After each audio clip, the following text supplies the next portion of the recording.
What's up, y'all? It's your boy Niner Faithful. How's everybody doing? I know everyone is having a legendary day.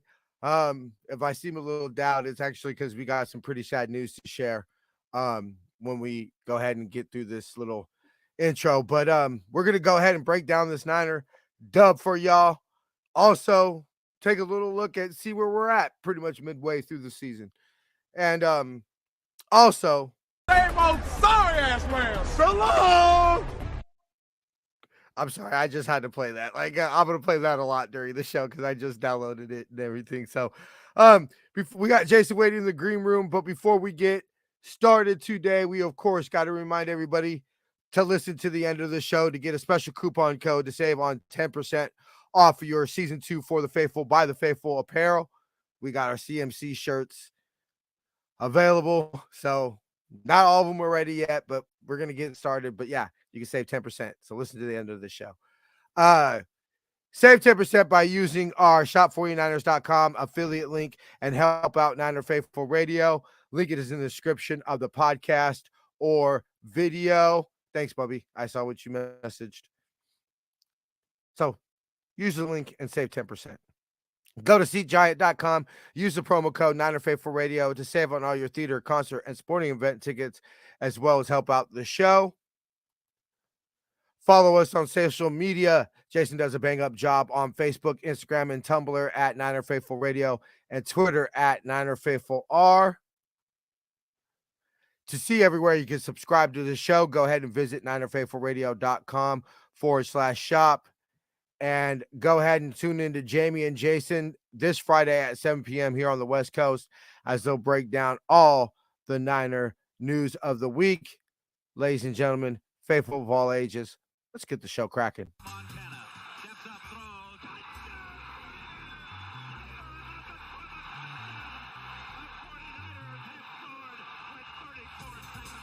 You are now listening to Niner Faithful Radio, the show for the faithful, by the faithful.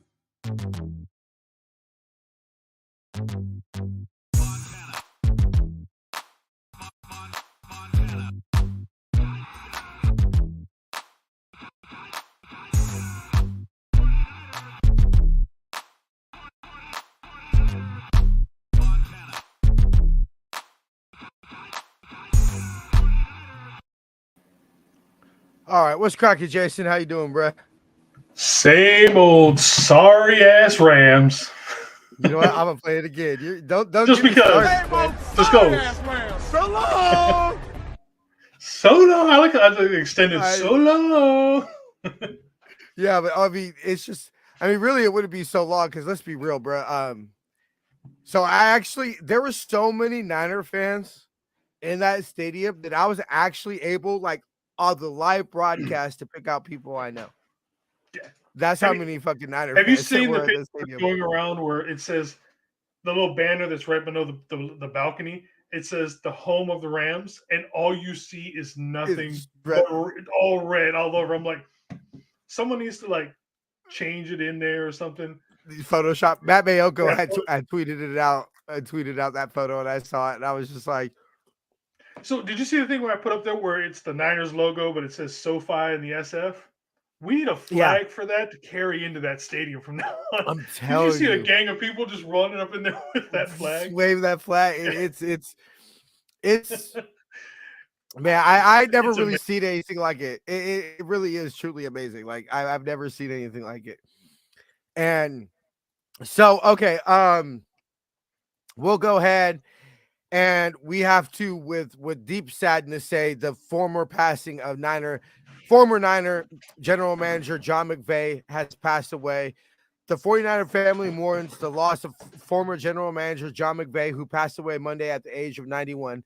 Inducted into the Edward J. DeBartolo Sr. 49ers Hall of Fame in 2013, McVay spent 22 seasons with the 49ers, 79 through 95 and 99 through 2003, in different capacities. San Francisco dedicated the team's draft room as the John McVay draft room in his honor in 2016. A statement from the San Francisco 49ers organization. This is a very sad day for our organization and the entire football community. John McVay was a driving force in the construction of teams for our 5 Super Bowl titles. And more importantly, John was a Hall of Fame person who built genuine and sincere relationships with front office staff, coaches, and players. John's commitment and contributions to the 49ers created the standard tradition which we strive to carry on today. Our thoughts and prayers are with the McVay family. McVay, along with Hall of Fame coach Bill Walsh, originally joined the 49ers as team director of player personnel in 1979, where he spent 17 years, 79 and 95, with the team and held administrative responsibilities that included vice president and general manager, director of player personnel, director of football operations, vice president for football administration, administrative vice president, and assistant to the president. Damn. During his tenure, the 49ers claimed 5 Super Bowl titles, 3 with Walsh and 2 with George Seifert. He was named the Sporting News NFL Executive of the Year in 1989, followed the team's 4th Super Bowl. After retiring following the 95 season, John McVay later rejoined the organization officially in 1999 and served as the team vice president, director of football operations through the 2003 season.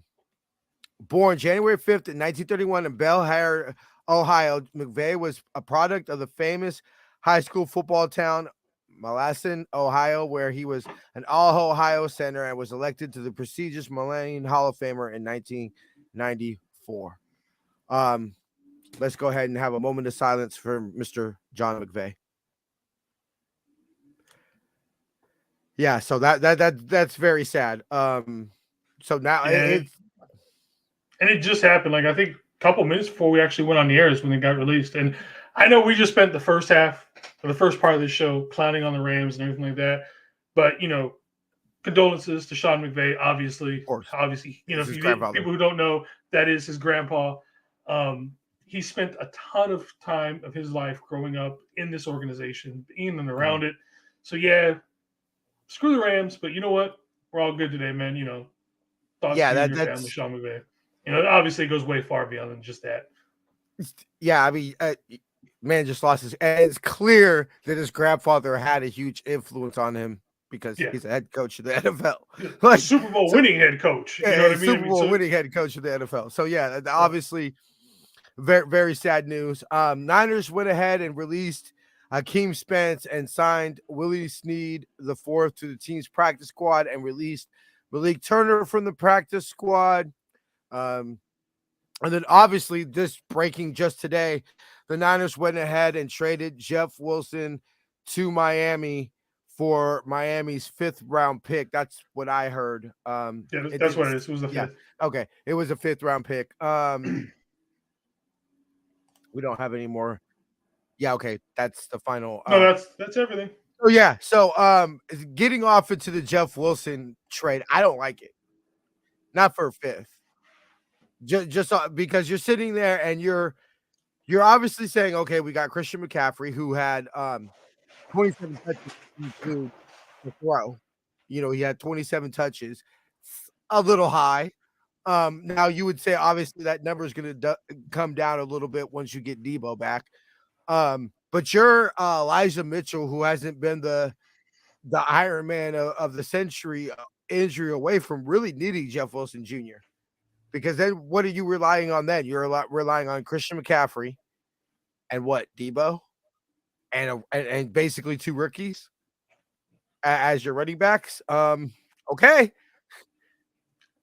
Well, I guess the idea is that especially between McCaffrey and Mitchell, you're taking the load again off of both of those guys so that they're not heavy load carrying guys. And then obviously that feeds into Debo. Debo's not going to be lining up in the backfield as much, or maybe he is. But the thing is, I don't see like the biggest loss to me with Jeff Wilson being traded. And by the way, I'm actually for it. We knew it was going to happen. It was just who and what was going to be offered. I think he was the obvious choice.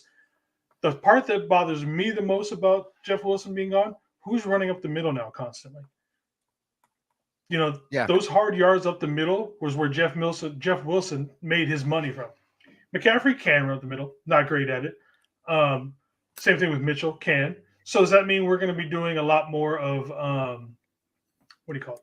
TDP up the middle, perhaps? That's kind of what I'm like, is he going to be the short yardage back now? And who knows what's going on with Mason? He's obvious. But We could always just pull up Tevin Coleman off the practice squad. He's actually pretty good running up the middle between the tackles. Yeah. By the way, what's up, Damian? Good to see you, brother. If we could have kept brother? Jeff Wilson and he left, we would have got a third, but we traded him for a fifth. Exactly. So you would have been able to get a third round comp pick. So I almost thought there was something else in the line. I thought there was going to be another trade somewhere. That's where I thought that was going. So when I saw that one, I didn't know who. Maybe OBJ, because there's all that rumors going around and stuff like that. I expected something else to fall in line, but yeah. I just feel like it's a little risky in a position that, let's be real, like, I mean, we talk about Raheem. Why did Raheem get his chance? Raheem got his chance because Breida got hurt. Matt Breida got hurt. Okay. That's why Raheem got his chance. Now him and Raheem are back in the backfield again over in Miami. And that's not too bad. That's not too bad of a 1-2. I don't know. Who is that 1-2? I wouldn't. Yeah. So while Jason looks up Miami's roster, so I don't initially love it, but whatever. Get a fifth round. Let me go ahead and pull this up on my Facebook. It's already been updated. It's Raheem Mostert and then Jeff Wilson, number 2. Nice. It's okay, so going into next year's draft, we have 2 third-round comps, our fifth round, a fifth round from Miami, a fifth round comp from DJ Jones, a 6th round comp for Arden Key, a 7th round from Denver for Jonas Griffith, and then a 7th round comp for losing Raheem Mostert. So that 9 total now we have? Yeah, that's according to Lombardi himself, Dave Lombardi. And does that already include the comp picks that we're getting, or does that not include those? That does not include those. That's the comp picks from who we lost this offseason. Okay. Yeah. So that wouldn't be any comp picks that we would lose for potential D'Amico Ryan's hire. Or somebody else kind of thing. Or somebody else or whatever. Different hires. Let me see. Mitchell and CMC health determines the value of the trade. Yeah. No, I mean, if they're healthy all year and it's just Elijah Mitchell and CMC, and then you sprinkle a little TDP or Mason, in here and there, and it ends up being fine. And then obviously a little bit of Debo. And that ends up working. Okay, fine. I'm just saying you're asking a lot. And so are we though? Are you? If you're spreading everything out, you're not actually asking them for a lot, because let's say between the 3 of them, say we get Mitchell, Debo, and CMC taking the top number 1, 2, and 3 quote unquote running backs. Yeah. If you get 2 of them in, one's going to be a decoy for the most part, and we saw a lot of that on Sunday, where we're putting one in motion, then we're putting the other in motion and stuff like that. So I don't think you're necessarily asking for a lot out of them. I want to say it was Ross Dwelly's big play, or maybe it was Kittle wide open. It was the post that Kittle caught wide open, and he was wide open. Mm-hmm. When they showed the replay on TV, they broke down how basically the linebackers had sucked up to take George Kittle. Oh, he sucked hard on that play. Yeah. And on the Texas route, it's like you had to respect Christian McCaffrey on the Texas route that he ran. And there's a picture of it with one of the Rams. He's like, and he had to make respect Christian McCaffrey, and Jimmy just threw it right in the window that he vacated to Kittle, who was wide open. It was the same play Justin Fields did to hit Dante Pettis. You know what I mean? You pick your poison. Are you going to pick Kittle or Dwelly? Obviously, you're going to pick. It's the same type of stuff. And so that's the one thing that I think that it's ultimately what we saw. You and I said this, and I think everybody's pretty much saying this. Without Christian McCaffrey, we don't win this game. You don't have Debo. You don't have without Christian McCaffrey, I don't think we win this ball game. So I'm going to go. Yeah, no, we don't win this ball game. Real quick, Shanahan had his press conference yesterday. I want to play the sexiest sound clip that I have heard all fucking year. All right, guys. Still the same from the game. There no new injuries to report. We were good. Ooh. Oh wait, why did it stop? All right, Hold guys. on. Still the same from the game. There no new injuries to report. We were good. Damn, I don't know why it stopped, but You do I those- just got chills. You gotta do was it the Jackals from Lincoln? Do it again. Do it again. Say it again. Say it again. Do it. Say it again. When he said that Sunday after the game, I was like, wait a minute. And I started thinking, I was like, no, he's still hurt. No, because I thought Chavarius, I was like, no, he came back. You know, I started trying to do math in my head, new math. I'm like, no, he's good. No, oh my God. It was amazing. Yeah, because Charvarius Ward was the only one that I that's what it kind of hit me. I was like, yeah, it looked like Charvarius was the Wards was the, and then he came back in. So I was like, yeah. Holy, it was like Kyle was like, I know it's awkward, but like it was just I wanted to download that clip so bad, but I was like, no. And then real quick, I just want to get into how Shanahan's gonna approach the bye this year. We met today. Just reviewed all the stuff from yesterday.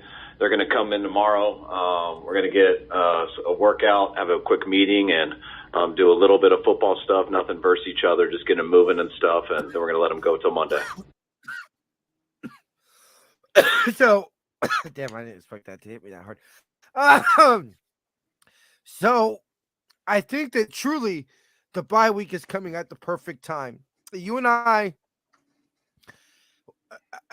want to start with this right now. We got Christian McCaffrey, Kittle Corn, offensive MVP of the week, 27 touches, 183 total yards, and 3 touchdowns. Wow, that was weird. I want to make sure that I say this right. So, since 1970, the AFL NFL merger, Walter Payton in 1979, LaDainian Tomlinson in 2005, and now Christian McCaffrey in 2022 are the only running backs with 1 passing touchdown, 1 rushing touchdown, and 1 receiving touchdown in a game. Now, that's the first time it's happened in Niner history. Elite company. Clearly, that's the first time it's happened in Niner history. And I want to give this its proper perspective, because I think a lot of times records nowadays, they get tainted because it's like, oh, so-and-so had, almost 2,000 yards. Yeah, but he had almost 200 catches because, you're throwing it 40 times a game, when, Joe might only throw the ball 20 times and 13 of them might go to Jerry, type back in the day. But this is truly, when you think about 1970 to now, how many great Hall of Fame running backs, Emmitt Smith, Frank Gore, Ricky Waters, Curtis Jackson, like you said, Marshall Faulk, Roger Craig. That's the one that was shocking to me was Marshall Faulk. Yeah, I would have thought Marshall Faulk would have done it. Even Roger Craig, because I would have been like, because I was like, oh, Roger Craig, I could kind of understand, because there was probably obviously games he had receiving, and I was like, okay, I could see that maybe Roger Craig just never threw for a touchdown, in a game. But the Faulk one's what got me. I was like, really? Yeah, that's what really. Jerome Bettis, Jerome Bettis.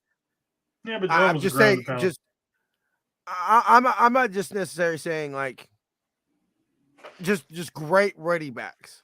There's been a lot that have played. Alvin Kamara, just like he's never done it in the modern era.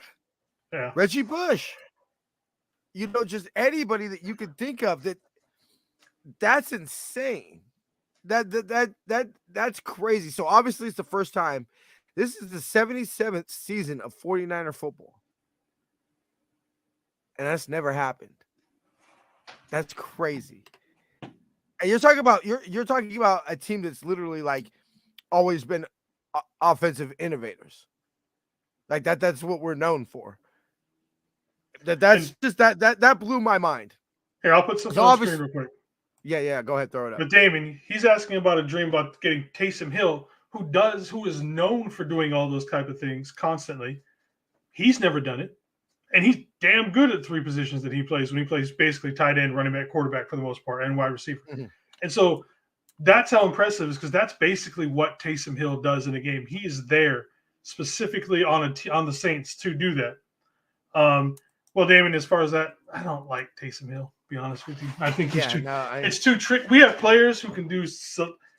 He works because the Saints don't have the best at those positions, and that's why he works. I would say we have people who are better at doing all those things than he is. If that makes any sense. Yeah. And also it's clearly by trading Jeff Wilson, we were trying to recuperate some draft capital. Oh yeah. So I don't see I don't see any I don't see how that would even happen. We don't have anything of value to give up. I mean, I just, we got some comp third round picks and everything like that, but I mean, he wouldn't be worth much. I don't think it would take much, honestly. I mean, if you're getting a solid player in Jeff Wilson for a fifth versus a utility trick player, basically, is what Taysom Hill is. What are you gonna do? Drop a seventh? But then, I mean, but also the fact is that you got to look at it from New Orleans' perspective is, okay, even if you're willing to get a sixth, that's essentially a seventh. That's essentially a seventh round pick, a high seventh. I don't see why they would do it. And he doesn't toss him. Well, he's got a decent sized contract, but again, they've got Andy Dalton and then Jameis Winston. They're not going to slide him in the quarterback. He's basically their slash player that they insert every once in a while, kind of like Cordell Stewart was before he took over. But so yeah, no, I think this is the Niners squad going forward, which is fine. Now I want to get when we speak about the offense, I want to start off by saying this is I don't want to take away from this win. Proud swept the Yams. Hold on, I gotta play it. Every time I say something talking shit out, I'm gonna play it now. Same old sorry ass man. So long. Anyway, the best part. So long. And especially considering that it was exactly 9 months ago, at least that's what they said on KBR, that we lost the NFC Championship game there. So, I mean, felt a little good. It sucks losing a game at home. It does. Anyway, yes, I caught what you said. So anyway, the offense wasn't earth-shattering really until I would say midway third quarter. It didn't get popping until after McCaffrey caught the touchdown. Yeah, because if you look at it like here, okay, here, let me see. Or threw the touchdown. Yeah, threw it. Okay, third quarter. Here we go. So, wait. So you have 1st and 15, or first down. You got McCaffrey run for 25 yards. You got McCaffrey for a yard. Timeout. Jimmy incomplete. Jimmy sacked. And then a punt. And that's how you come out of the first half. Or that's how you come out the second half. Ball game on the line. And that's how you come out. That's an issue. We can't walk away saying that everything's fixed when it clearly wasn't. There were still problems getting the play in. Penalties killing ourselves, which, let's be real, especially on that 16 play drive. What was it, 2 or 3 penalties that kept that drive alive? Yep. Not to mention how many first downs did they have inside the 5-yard line when we were on defense? Yeah. They held them for 6 plays in a row before they finally scored. And so it's self-inflicting wounds. Now, I think that you saw a little bit of us being in the Yams' head and a little bit of just doing what they do against us, which is self-destruct. To me, I told you this when we were doing our pre-show meeting. I said, to me, when we had a chance in the game is when Sean McVay basically waved the white flag to go into halftime. That's what, to me, started us being like, okay, we got a shot in this, because there was no reason for him to do that. He was slicing us up and down the field. We could not stop Cooper Kupp to save our life. They could have easily gotten out of field goal range at the easily. least. And then you're saying, oh, well, you don't want to give the ball back to the Niners. So you really think that Kyle Shanahan is going to go guns blazing? Boom, boom, boom, boom. Want to go down the field? It's not how this offense runs. That's not how that's what Kyle would have done. Even if they, now I understand. Screen pass. Now I understand if they threw a pick or something like that. Okay, fine. And you give Kyle the ball at the 15-yard line. Of course, he's going to try to score. But even if they would have gone 3 and out, what would have Kyle most likely done? Screen to Christian McCaffrey, see if we can get downfield. But ultimately, pretty much he would have waved the white flag, and you would essentially got what you wanted. Which ultimately, basically Kyle did. Yeah. So ultimately, what would have happened was you would at least score that field goal, and that's 7 points. And so. And isn't it funny that I want to say it was the last play of the third quarter? Let me go ahead and make sure I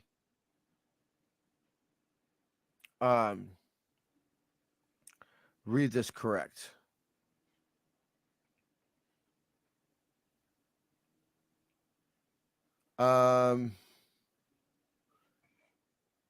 No, okay, never mind. I was tripping. I was going to say it was the last play of the third quarter where we took our first lead, so we didn't go into the fourth trailing. But anyway,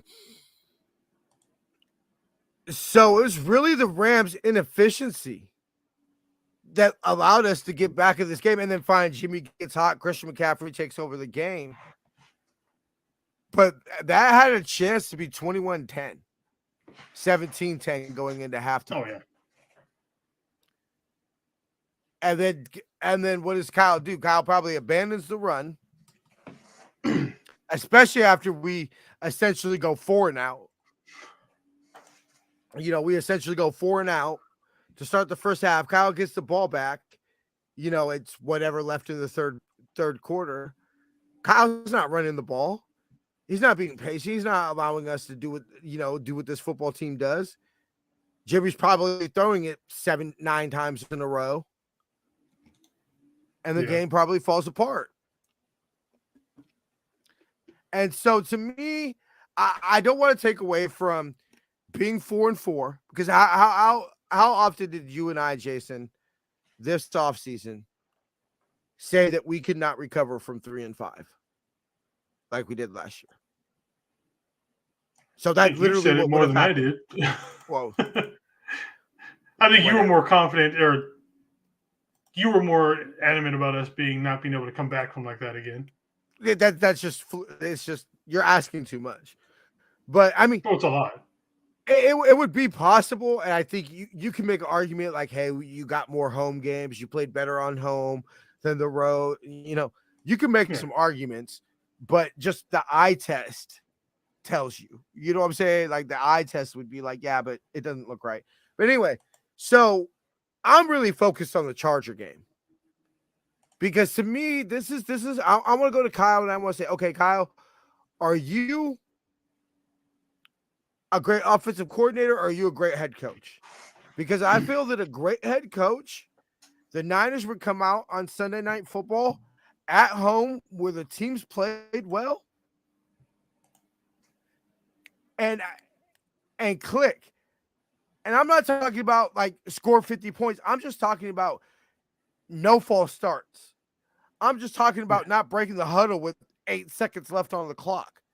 I'm just talking about looking like a well-coached and executing football team. I don't think that's too much to ask of a head coach in his 6th season as head coach.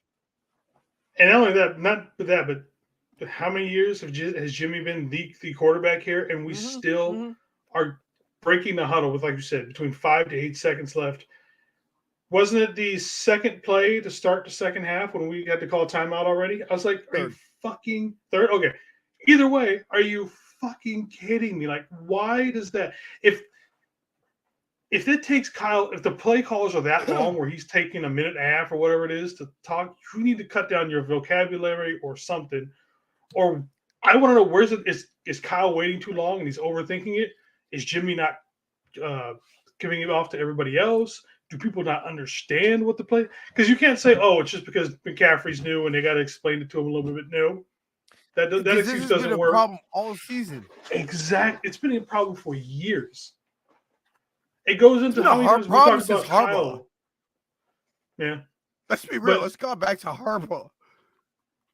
it goes back to where some of us have said a few times that we actually think it's not that Kyle isn't a genius at running an offense. Is he too smart to where sometimes he outthinks himself? Does he get through halfway calling a play in and decides, oh no, I don't want to do that because I want to do this now? Is it something like that? It has to be. It's just It's some sort of a these breakdown are of communication. because I remember with me receiving my new job, I was talking to my manager. She's actually, according to her, Jim Plunkett's goddaughter. So I thought that was pretty cool. But she was like, "Oh, they're not making the play." I said, "No, we're making the playoffs." I said, "I do believe we're a playoff team. I mean, we're 3-0 in the division for the first time since 2011. So that's guarantee you at least a 500 record in the division. Division, yeah. I would think realistically, you would like a split between the Cardinals. I would think that would be realistic to think that, especially considering week 18, things might even be wrapped up, So I would like to think that Mexico City, we could get it done in Mexico City, and then we'll see what's up week 18. And then to me, really, it relies on, okay, are you going to go up? Is Seattle for real? Is the Seahawks for real? Is that really going to be, going up there and trying to win up in Seattle, Or is it going to be what we're just a better football team and we're going to win? So that's pretty much coming down to the division. I think it's coming down to really pretty much what happens in Mexico City. And then obviously what is it? Week 15? Yeah. Up in Seattle. Yeah, so week 15 up in Seattle. We have to win at least which is a Thursday night. Which is a Thursday night. I think one win gives us at least a tie. Very least. Yeah. You say we win in Mexico City. I think that I don't see the yams, because even if they tie us, you guys, we've got the tiebreaker. We got the tiebreaker, so it's not worried about them. Seattle, maybe just they ride, Geno Smith's for real. They ride the hot hand or whatever. And let's not saying they're Super Bowl contenders, but hey, could they be a 7th wild card or something? You know, and it's a Thursday night, fluky shit happens. Sure, okay. So really it does come down to Mexico, because Arizona, they're like Haberman and Middlecoff said it best. They're a good shitty team. So they're gonna beat some teams. They're gonna give you some problems. Obviously, divisional game. We have problems, good years, bad year, whatever it is. Let's not forget how hard as fuck it was to beat them in 2019. To sweep them in 2019. And then you come up, they swept us in 20. No, we swept, we split in 2020, and then they swept us last year. I mean, good is Kyler Murray. All we got to do is make sure Call of Duty has a drop before that game, so he'd be more interested in that. Right, dude. But I mean, they have lost every game after a Call of Duty update or new game drops. Every single one. That's why they lost Sunday. I'll put, and see, this is to me why football is one of the hardest sports to predict, because clearly Kyle Murray has the talent. I mean, sure, a little unorthodox, doesn't have the side or whatever, but he could function in the NFL. It's just about want to. And not everybody loves football the same. Like I'll put it to you this way, and say what you want about Trey Lance, right? And we're obviously going to talk about him at nausea during the offseason. But I promise you this, I'm not worried about Trey Lance losing games after a Call of Duty update or new game comes out or anything like that. And I'll just leave it at that. I mean, I think I feel pretty confident in saying that. Yeah. I'm not confident in saying many things about Trey Lance, but I am confident in saying that I believe that he wouldn't be worried about Call of Duty more than beating the Yams or. I think most people, if you asked who you had more faith in the night your favorite video game is dropping an expansion or something, who's playing the video game and who's actually studying, I think at this point it'd be Trey. I think everybody could agree on that. Yeah.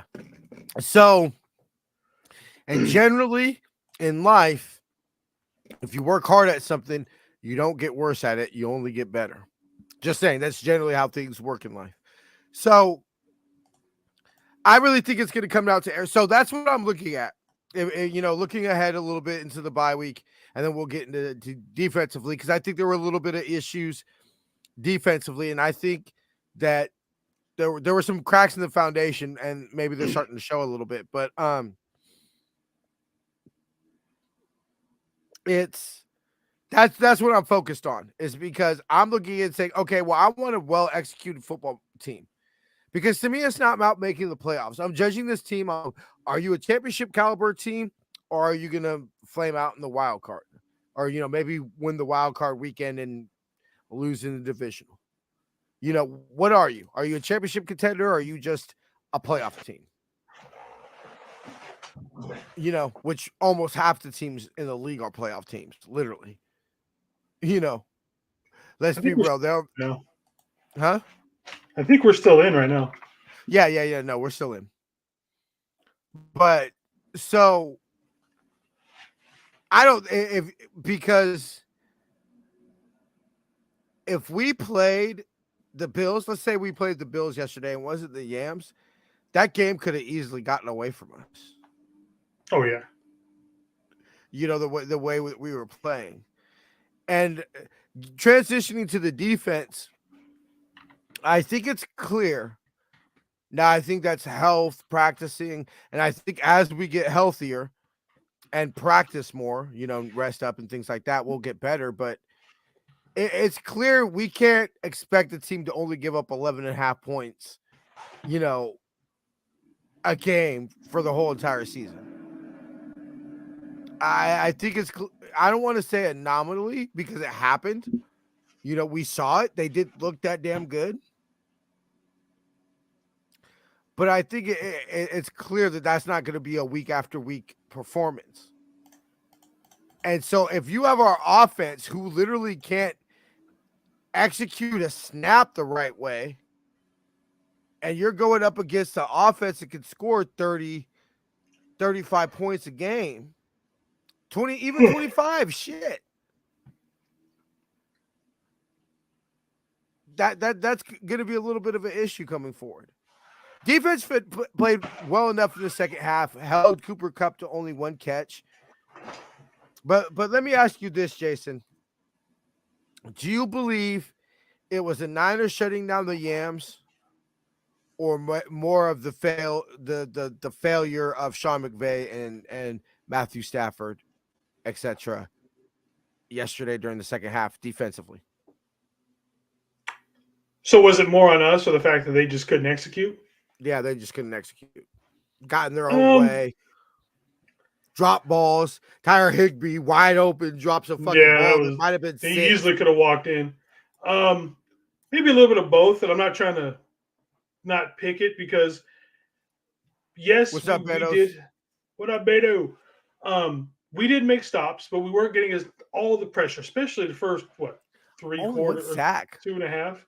Yeah, but I mean, you're starting, and I've beat this to death. You're not seeing the pressure up the middle that we're getting, that we're used to getting when we had Armstead and Kinlaw up the middle. Yeah. So we're losing a lot of pressure up the middle.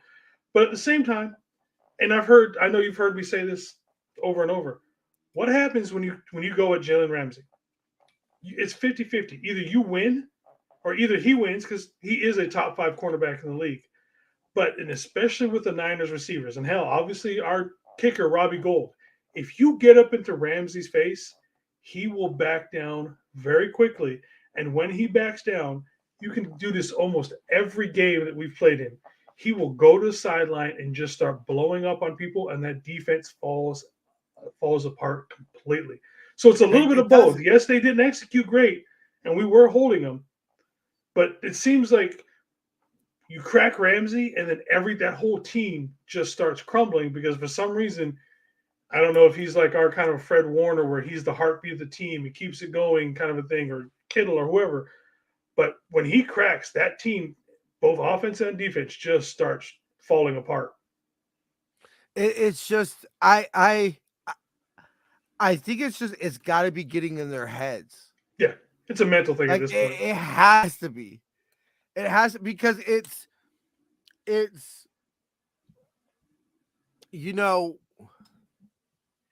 I'd imagine it's like if you're fighting a bully every day, and he's whooped your ass every day, and like you just feel like you've got him on the, and you're just bap bap, you know what I'm saying? You've laid a couple, and he's getting dazed and whatever, right? And then he just lays a haymaker, and it's just he starts getting a few more jabs in on you, just a few more jabs, but it's and it's just like, fuck, bro, what can I do to beat this nigga? I feel like it's just got to be like this at this point. And so they got that one win in to go to the Super Bowl. You know what I mean? Because every dog has his day, kind of thing. They had their one. Yeah, big one. I told my roommate, who's weird because he's from LA, and he's like, yesterday he's like, "Go Yams, they're coming." But then like the other day I seen him wearing a Niner hat, so I don't know what's going on with his life.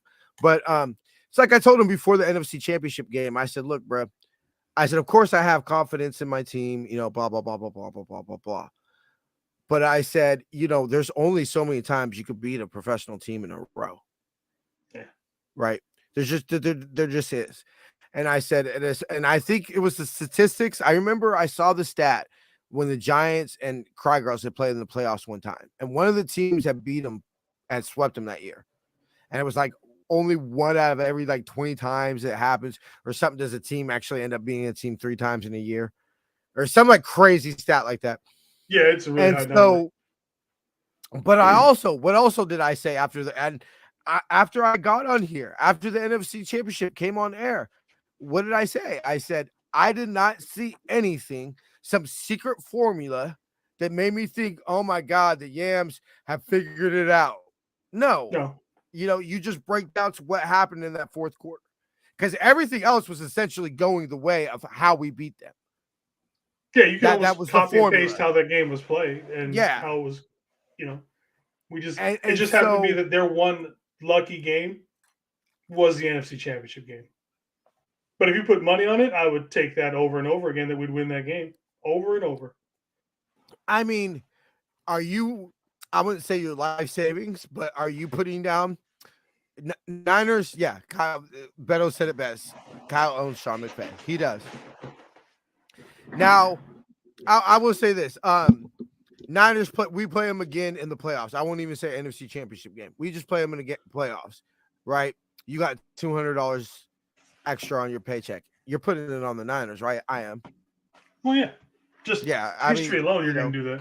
Yeah, I will say this, and I wonder this: you think maybe they knew John McVay's time was coming, and that might have been weighing on Sean McVay?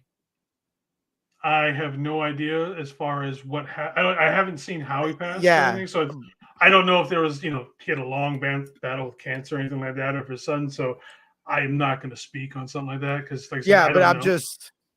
I'm could just it? saying that. There was something that yes, but at the same time, I don't want to. I'm not going to speculate on that. Yeah, well, no, I'm just. That's yeah. Anyway, that was classless of me. Tart lost the NFC Championship game. See, I always hate putting because I look at it as a coach and a player's perspective, and coaches and players will always tell you, one play doesn't, unless it's the last play of the game. Even then, a coach might point to a play in the third quarter. You didn't get a fumble.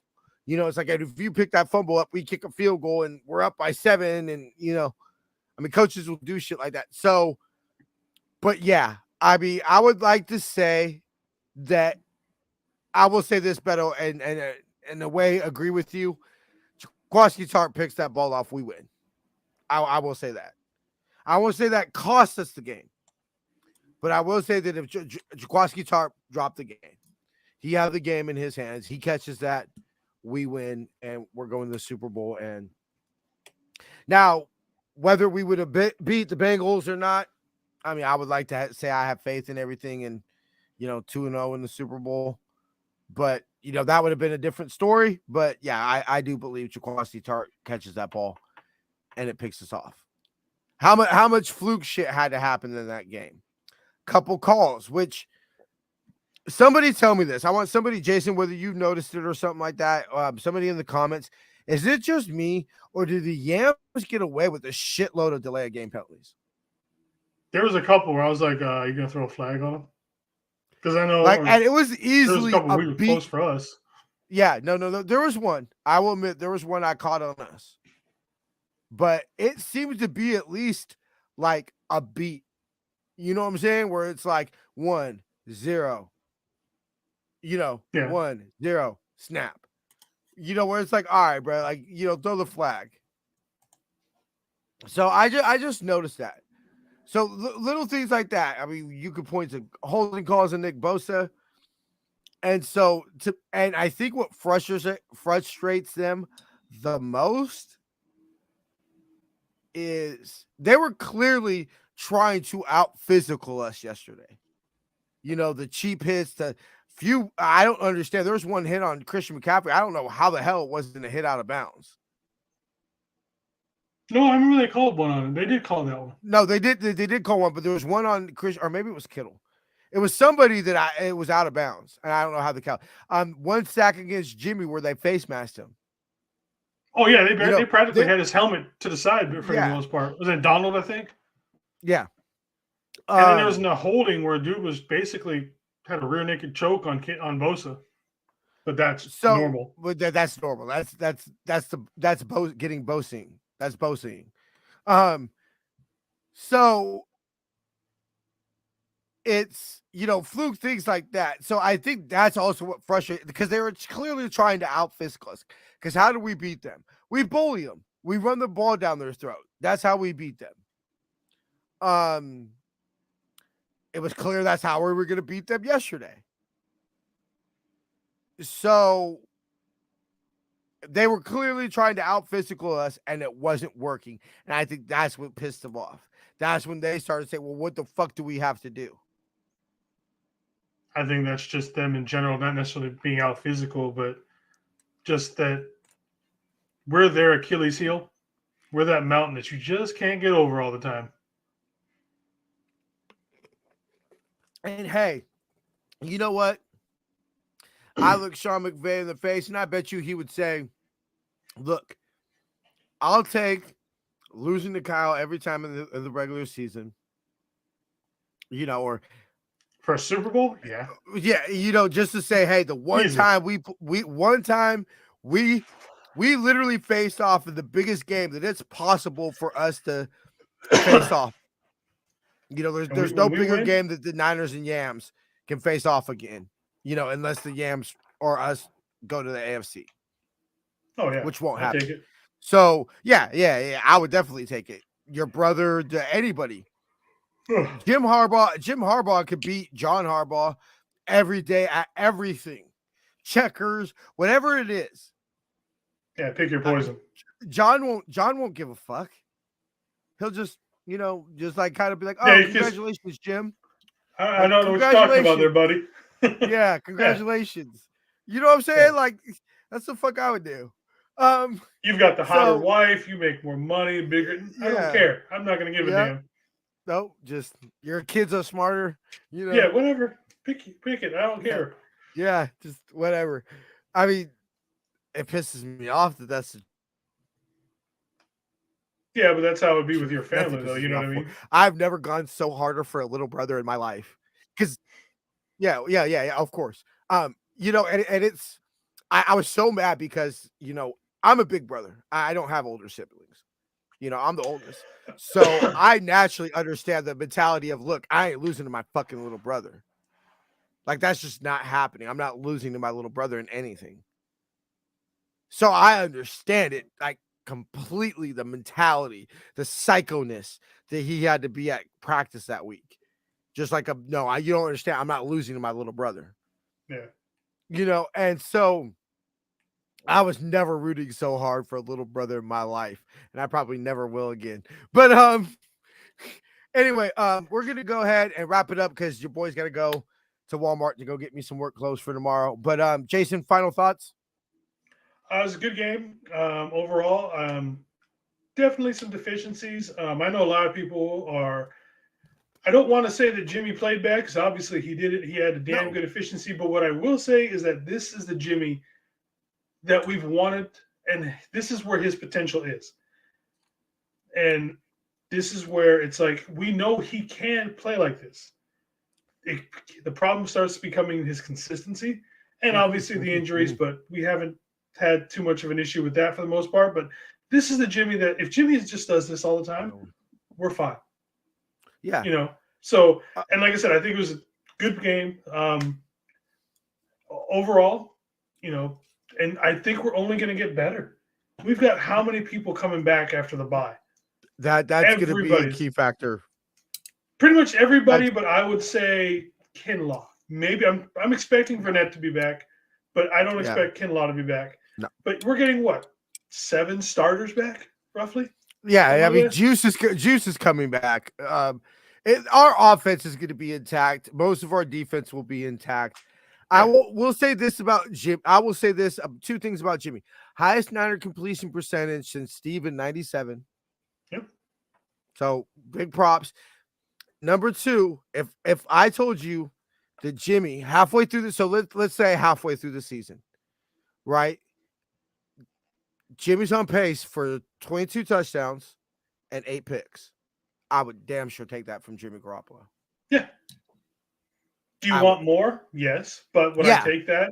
Because that means because with that differential and even with that low amount of touchdown passes, that means this offense is running the ball efficiently. We're scoring, when we get the ball down in the red zone, and we're taking up time on the clock, which we are doing that. So props up. I led the Trey Lance charge, and I'm okay right now with Jimmy. I can't complain too much. I think you hit the nail on the head. We are not Jimmy haters, and we're not saying that Jimmy isn't capable of this. Now let's go see it for a second week, because like I said to you in our pre-show meeting, are we Super Bowl contender, or are we a 500 ball club? Because if we come out, we lose to the Chargers on Sunday, then we're a 500 ball club. Because that's what 500 ball clubs do. Oh, you win 1, lose 1, win 2, lose 2. That's literally what they do. If you're legitimately a playoff team and a Super Bowl contender, then go rack off 3, 4, 5, 6 in a row. And start on Monday night off your bye week and look like a football team that's a contender. I'm not saying 50 points. I'm not saying Jimmy throw for 500, 400 yards. Just give me what you saw as the second half throughout all the first half, and I will come on here and I will have nothing but praise to say. Thanks for tuning in, y'all. You and Jamie gonna do the NFR wrap this week? They're probably. I think Jamie is doing it because there's not gonna be a whole lot going on because it's the bye week. All right, I'll talk to her about that. Make sure to at least catch Jamie. Jason will obviously have any updates and everything like that. And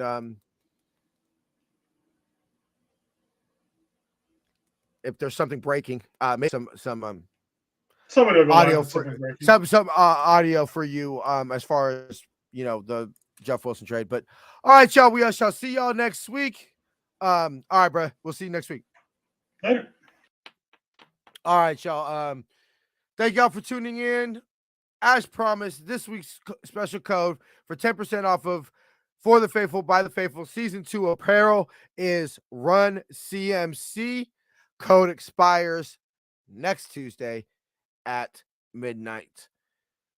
Go use our affiliate link available in the description of this podcast or video to save 10% at shop49ers.com.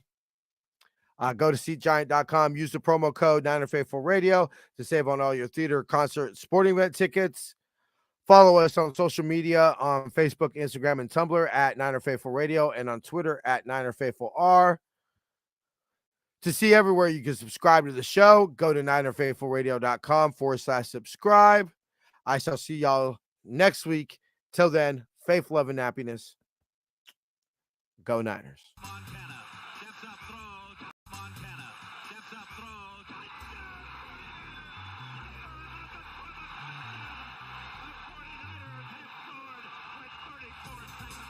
You are now listening to Niner Faithful Radio, the show for the faithful, by the faithful.